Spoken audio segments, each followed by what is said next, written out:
সূরা আল মুজাদালাহ। বিসমিল্লাহির রহমানির রহিম। রহমান রহিম আল্লাহ তাআলার নামে। হে রাসূল, তার কথা আল্লাহ তাআলা যথার্থই শুনেছেন যে মহিলা তার স্বামীর ব্যাপারে তোমার সাথে বাদানুবাদ করছিল এবং নিজের অসুবিধার জন্য আল্লাহর কাছেই ফরিয়াদ করে যাচ্ছিল। আসলে আল্লাহ তাআলা তোমাদের উভয়ের কথাবার্তাই শুনছেন। নিঃসন্দেহে আল্লাহ তাআলা সবকিছু শুনেন এবং সবকিছু দেখেন। তোমাদের মধ্যে যারা তাদের মায়েদের শরীরের কোনো অংশের সাথে তুলনা করে নিজ স্ত্রীদের সাথে জেহার করে, তাদের জেনে রাখা উচিত তাদের স্ত্রীরা কিন্তু কখনো তাদের মা নয়। মা তো হচ্ছে তারা যারা তাদের জন্ম দিয়েছে। এই কাজ করে তারা অন্যায় ও মিথ্যা কথাই বলে। তারপরেও আল্লাহ তাআলা হচ্ছেন মানুষের গুনাহ মোচনকারী ও পরম ক্ষমাশীল। যারা এভাবে তাদের স্ত্রীদের সাথে জেহার করে অতঃপর অনুতপ্ত হয়ে যা কিছু বলে ফেলেছে তা থেকে ফিরে আসতে চায়, তাদের জন্য বিধান হচ্ছে তাদের একে অপরকে স্পর্শ করার পূর্বে একটি দাসের মুক্তি দান করতে হবে। এই বিধানের মাধ্যমে আল্লাহ তাআলা তোমাদের করণীয় বলে দিচ্ছেন, কেননা তোমরা যা করো আল্লাহ তাআলা সে সম্পর্কে ভালোভাবেই অবগত রয়েছেন। যে ব্যক্তি মুক্তি দানের জন্য কোনো দাস পাবে না, তার বিধান হচ্ছে তাদের একে অপরকে স্পর্শ করার আগে একাধারে 2 মাসের রোজা পালন করতে হবে। স্বাস্থ্যগত কারণে যে ব্যক্তি রোজা রাখার সামর্থ্য রাখবে না, তার বিধান হচ্ছে 60 জন মিসকিনকে পেট ভরে খাওয়ানো। এ বিধান এজন্যই তোমাদের দেয়া হচ্ছে যেন তোমরা আল্লাহ তাআলা ও তার রাসূলের উপর ঈমান আনো। মনে রাখবে, জিহারের ব্যাপারে এ হচ্ছে আল্লাহর নির্ধারিত সীমারেখা। যারা এই সীমা অস্বীকার করে তাদের জন্য রয়েছে মর্মন্তুদ শাস্তি। যারা আল্লাহ তাআলা ও তার রাসূলের বিরুদ্ধাচরণ করে তাদের তেমনি ভাবে অপদস্থ করা হবে যেমনি করে তাদের আগে বিদ্রোহী লোকদের অপদস্থ করা হয়েছিল। আমি তো আমার সুস্পষ্ট আয়াত নাজিল করে দিয়েছি। যারা এসব আয়াত অস্বীকার করে তাদের জন্য অবশ্যই অপমানকর শাস্তি থাকবে। যেদিন আল্লাহ তাআলা এদের সবাইকে পুনরায় জীবন দান করবেন, তখন তাদের সবাইকে তিনি বলে দেবেন তারা কি করে এসেছে। আল্লাহ তাআলা সে কর্মকাণ্ডের পুঙ্খানুপুঙ্খ হিসাব রেখেছেন, অথচ তারা নিজেরা সে কথা ভুলে গেছে। সেদিন আল্লাহ তাআলা নিজেই তাদের সব কয়টি কাজে সাক্ষ্য প্রদান করবেন। তুমি কি কখনো এটা অনুধাবন করো না যে আসমান সমূহ ও জমিনে যা কিছু আছে আল্লাহ তাআলা তা সবই জানেন?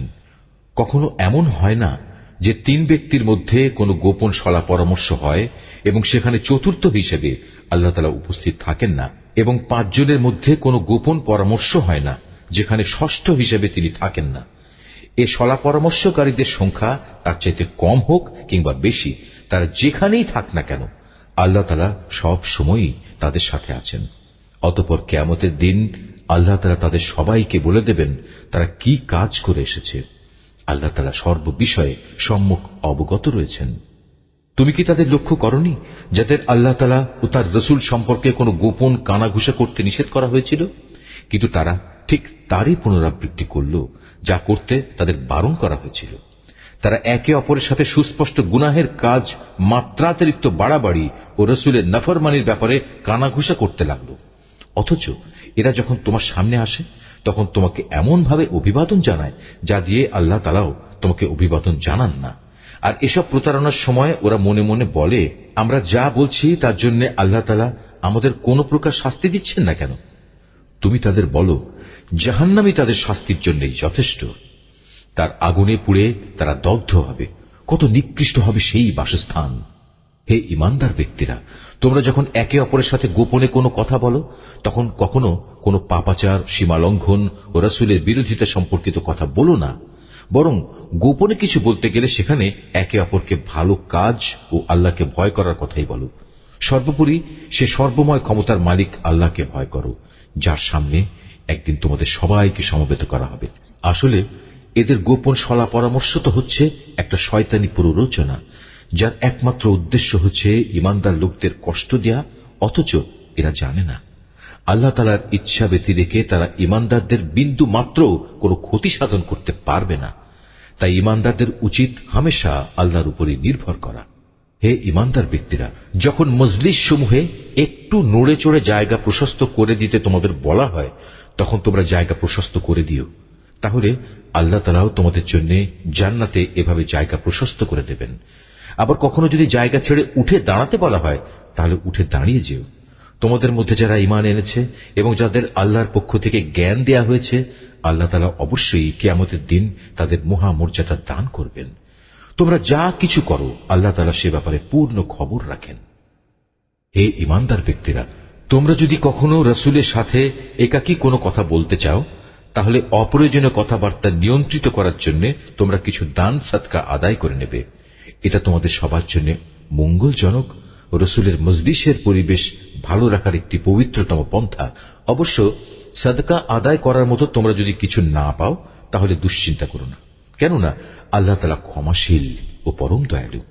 তোমরা কি তোমাদের একাকী কথা বলার আগে সাদকা আদায় করার আদেশে ভয় পেয়ে গেলে? যদি তোমরা তা করতে না পারো এবং আল্লাহ তাআলা স্বীয় করুণা দ্বারা তোমাদের ক্ষমা করে দেন, তবে তোমরা নামাজ প্রতিষ্ঠা করতে থাকো, যাকাত আদায় করতে থাকো এবং সর্বকাজে সর্ববিষয়ে আল্লাহ তাআলা ও তার রাসূলের আনুগত্য করতে থাকো। তোমরা যা করছো আল্লাহ তাআলা অবশ্যই সে সম্পর্কে পূর্ণ ওয়াকিবহাল রয়েছেন। হে নবী, তুমি কি সেই সম্প্রদায়ের অবস্থা কখনো লক্ষ্য করনি যারা এমন জাতির সাথে বন্ধুত্ব পাতায় যাদের উপর আল্লাহ তাআলা অভিশাপ দিয়েছেন? এ সুযোগ সন্ধানী লোকেরা যেমন তোমাদের আপন নয়, তেমনি তারাও ওদের আপন নয়। এরা জেনে শুনে মিথ্যা শপথ করে বেড়ায়। আল্লাহ তাআলা তাদের জন্য জাহান্নামের কঠোর আযাব প্রস্তুত করে রেখেছেন। তারা যে কাজ করেছে তা ছিল জঘন্য অপরাধের কাজ। তারা তাদের মিথ্যা শপথগুলোকে নিজেদের স্বার্থ রক্ষায় ঢাল বানিয়ে নিত, আর এর আড়ালে তারা মানুষদের আল্লাহর পথ থেকে ফিরিয়ে রাখত।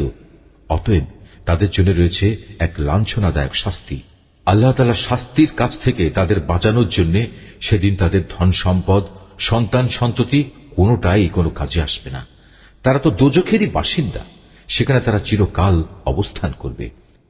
যেদিন আল্লাহ তাআলা তাদের সবাইকে পুনরুজ্জীবিত করবেন, আশ্চর্য, সেদিনও তারা তার সামনে এই মিথ্যা শপথ করে দায়িত্ব মুক্তির চেষ্টা করবে, যেমনি করে তারা আজ স্বার্থ সিদ্ধির জন্য তোমাদের সাথে মিথ্যা শপথ করছে। তারা ভাববে দুনিয়ার মতো সেখানেও বুঝি এর মাধ্যমে কিছু উপকার পাওয়া যাবে।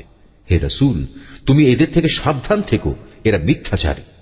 আসলে শয়তান এদের উপর পুরোপুরি প্রভাব বিস্তার করে নিয়েছে। শয়তান এদের আল্লাহর স্মরণ সম্পূর্ণ ভুলিয়ে দিয়েছে। এরা হচ্ছে শয়তানের দল। হে রাসূল, তুমি জেনে রেখো, শয়তানের দলের ধ্বংস অনিবার্য। যারা আল্লাহ তাআলা ও তার রাসূলের বিরুদ্ধাচরণ করে তারা অবশ্যই সেদিন চরম লাঞ্ছিতদের অন্তর্ভুক্ত হবে। আল্লাহ তাআলা তো এই সিদ্ধান্ত জানিয়ে দিয়েছেন যে আমি এবং আমার রাসূল অবশ্যই জয়ী হব। নিঃসন্দেহে আল্লাহ তাআলা শক্তিমান ও পরাক্রমশালী।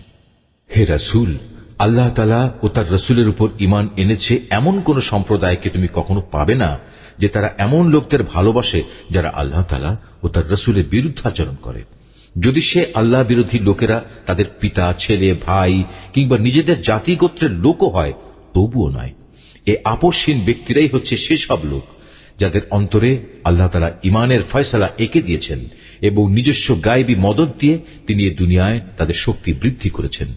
কিয়ামতের দিন তিনি তাদের এমন এক জান্নাতে প্রবেশ করাবেন যার তলদেশ দিয়ে ঝর্ণাধারা প্রবাহিত হবে।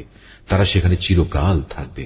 সর্বোপরি আল্লাহ তাআলা তাদের উপর প্রসন্ন হবেন এবং তারাও সেদিন তার উপর সন্তুষ্ট হবে। এরাই হচ্ছে আল্লাহ তাআলার নিজস্ব বাহিনী। আর হ্যাঁ, আল্লাহর বাহিনী শেষতক কামিয়াব হয়।